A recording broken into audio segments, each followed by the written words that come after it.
अधिवक्ता समाज भारत का जो लोकतंत्र है या देश की आज़ादी की लड़ाई है, इसी अधिवक्ता समाज ने रास्ता दिखाया था। ये दूरदर्शी समाज है।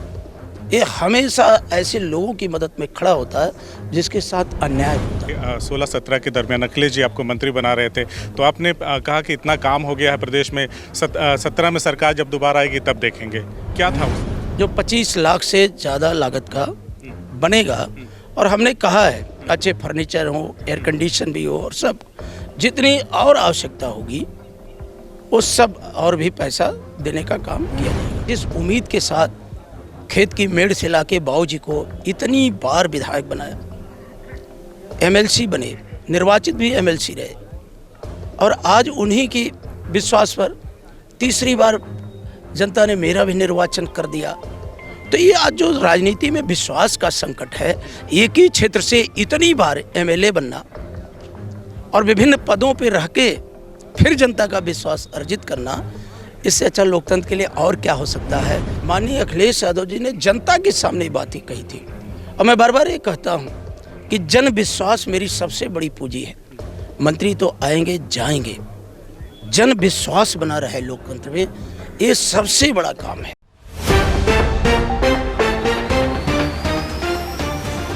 साथियों नमस्कार, इस वक्त आजमगढ़ जिले के बुढ़नपुर तहसील में हैं और समाजवादी पार्टी के विधायक डॉक्टर संग्राम यादव हमारे साथ मौजूद हैं यहाँ पे, और अधिवक्ता समाज के बहुत सारे साथी यहाँ पे मौजूद हैं। वजह यह है कि आज एक शानदार अधिवक्ता भवन का शिलान्यास विधायक डॉक्टर संग्राम यादव और इनके पिताजी जो एमएलसी हैं, वर्तमान एमएलसी हैं और कई बार के कैबिनेट मंत्री भी रहे हैं, पिता पुत्र की जोड़ी ने मिलकर के अधिवक्ताओं को एक सौगात दी है। सीधा उस पर बातचीत करेंगे। क्या कहना चाहेंगे। शिलान्यास का मौका है और तमाम अधिवक्ता समाज के लोग, मंच से तो बहुत सारी बातें हुई हैं, उस पर मैं आऊँगा, लेकिन क्या कहना आपका। देखिए, आज का दिन बहुत अच्छा दिन है, जब सरदार वल्लभ भाई पटेल की आज जयंती भी है, जो राष्ट्रीय एकता दिवस के तौर पे मनाई जा रही है। जब यहाँ के बार काउंसिल का चुनाव हुआ तो उस चुनाव में आदरणीय ओम प्रकाश लाल श्रीवास्तव जी जीते, रामेश शर्मा जी जीते। तो जब अपने शपथ ग्रहण में हमको इनवाइट किए कि आपको आना है, तो जब मैं शपथ ग्रहण में आया था तो उस समय इन्होंने कहा था कि अधिवक्ता लोगों की संख्या बढ़ रही है, उनके लिए अलग से हॉल एक नया बने। तो मैंने उसी समय कहा था कि आप जैसा तय करो, जितनी भी लागत आएगी उस लागत से शानदार अधिवक्ता हॉल बनेगा।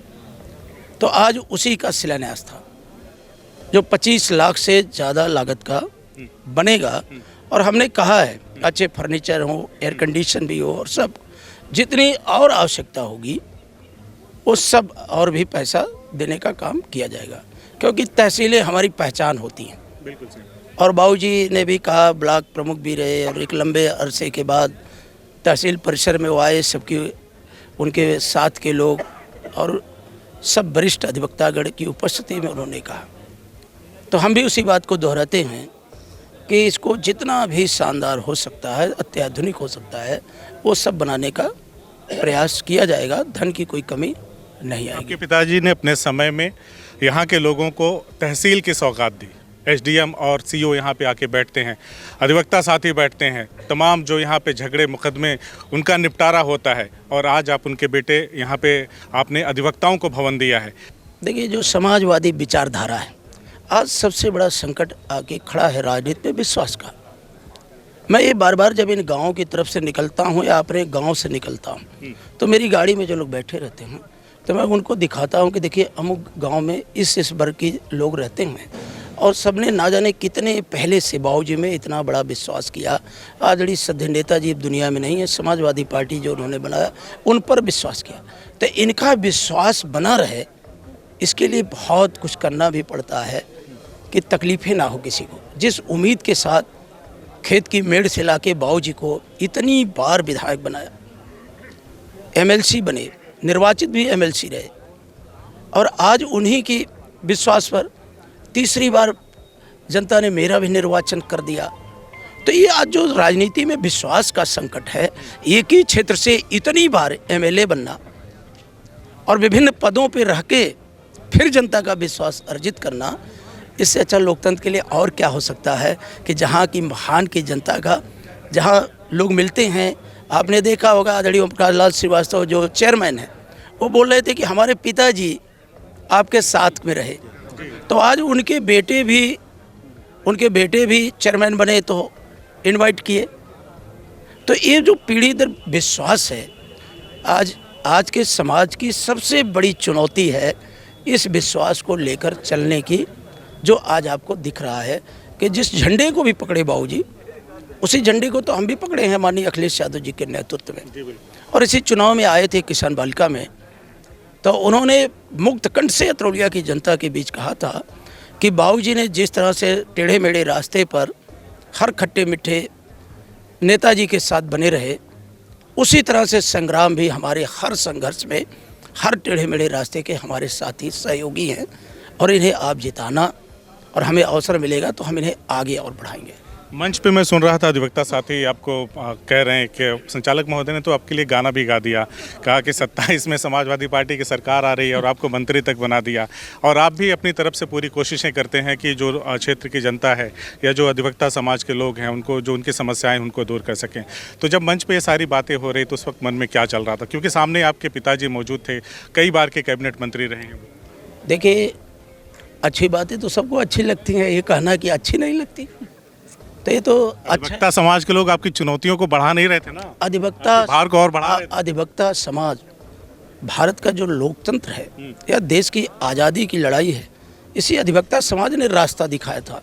ये दूरदर्शी समाज है, ये हमेशा ऐसे लोगों की मदद में खड़ा होता है जिसके साथ अन्याय होता है। भारत के संविधान को अगर देखा जाए संरक्षित करके, एक एक जिरह कर करके अपने वकील को कैसे राहत पहुंचाई जाए, उसके लिए के काम करता है।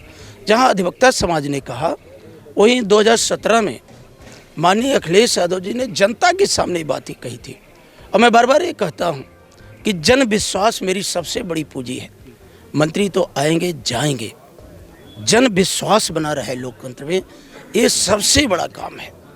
और रही बात, मैं तो जिस विश्वविद्यालय में पढ़ा तो वहाँ का मैं महामंत्री था, तो जब यूनिवर्सिटी में घूमता था लोग कहते थे मंत्री जी प्रणाम वहाँ शॉर्टकट में मंत्री जी बोला जाता है। तो ये सच्चाई है। मैंने सवाल इसलिए पूछा था विधायक जी, क्योंकि हमने सुना था कि 16-17 के दरमियान अखिलेश जी आपको मंत्री बना रहे थे, तो आपने कहा कि इतना काम हो गया है प्रदेश में, 17 में सरकार जब दोबारा आएगी तब देखेंगे। क्या था उस वक्त? मैं सच बताऊं, मैं उनका बहुत आभार व्यक्त करता हूं माननीय अखिलेश यादव जी को। मैं भी उम्र में भी बहुत कम हूं, लेकिन जब इंडिया गठबंधन बन रहा था, जो कांग्रेस से वार्ता करनी थी, इंडिया गठबंधन की सीट शेयरिंग जो कमेटी बनी थी 5 लोगों की, उन्होंने उसमें जब मेरा नाम रखा, मैं लखनऊ से, मेरी तबीयत भी उसमें अच्छी नहीं थी, आप जानते ही हैं, मैं लखनऊ से आ रहा था, मेरी पत्नी भी साथ में थी, और जब आजमगढ़ पहुंचा तो व्हाट्सएप पे आया, देखा तो माननीय अखिलेश यादव जी का लेटर हेड पे मल्लिकार्जुन खड़गे जो कांग्रेस के अध्यक्ष हैं, उनको उन्होंने पत्र लिखा कि हमारी पार्टी की तरफ से प्रोफेसर राम गोपाल यादव, लालजी वर्मा, जावेद अली, डॉक्टर संग्राम यादव और उदयवीर सिंह जी इंडिया गठबंधन की बैठकों में हिस्सा लेंगे, और यही लोग तय करेंगे कि किस किस सीटों पे कांग्रेस का दावा है, किस किस सीटों पे समाजवादी पार्टी, और मिलजुल करके मजबूत करेंगे। हमारी पार्टी की तरफ से ये लोग भाग लेंगे। तो सच बताऊं, मैं जब लेटर पढ़ा तो मुझे लगा कि इतना बड़ा विश्वास अपने नेतृत्व का, कि जहां प्रोफेसर राम गोपाल यादव हों और मेरी अभी उम्र भी, अनुभव भी राजनीति में नहीं है, उस सीट शेयरिंग कमेटी का उन्होंने सदस्य बनाया, तो मेरे लिए वो बहुत बड़ा अवसर था। और दूसरा मेरे साथ हुआ कि जब हमारी पार्टी सत्ता में 22 में नहीं आ पाई, जब माननीय अखिलेश यादव जी नेता विरोधी दल बने, तो उन्होंने जो पत्र गया विधानमंडल की तरफ से, माननीय अखिलेश यादव जी ने नेता विरोधी दल जो पत्र जारी किया, उसमें वो स्वयं नेता विरोधी दल थे, और तीसरे चौथे नंबर पर डॉक्टर संग्राम यादव सचेतक विधानमंडल समाजवादी पार्टी। तो आप सोचिए, जहां लीडर्स के बीच उन्हें सचेतक चुनना था, उन्होंने मुझे अवसर दिया। ये उनकी बहुत बड़ी महानता है कि जहां नेताजी का आशीर्वाद रहा, वहीं कदम कदम पर बिना कुछ कहे माननीय अखिलेश यादव जी ने हमेशा विश्वास व्यक्त किया।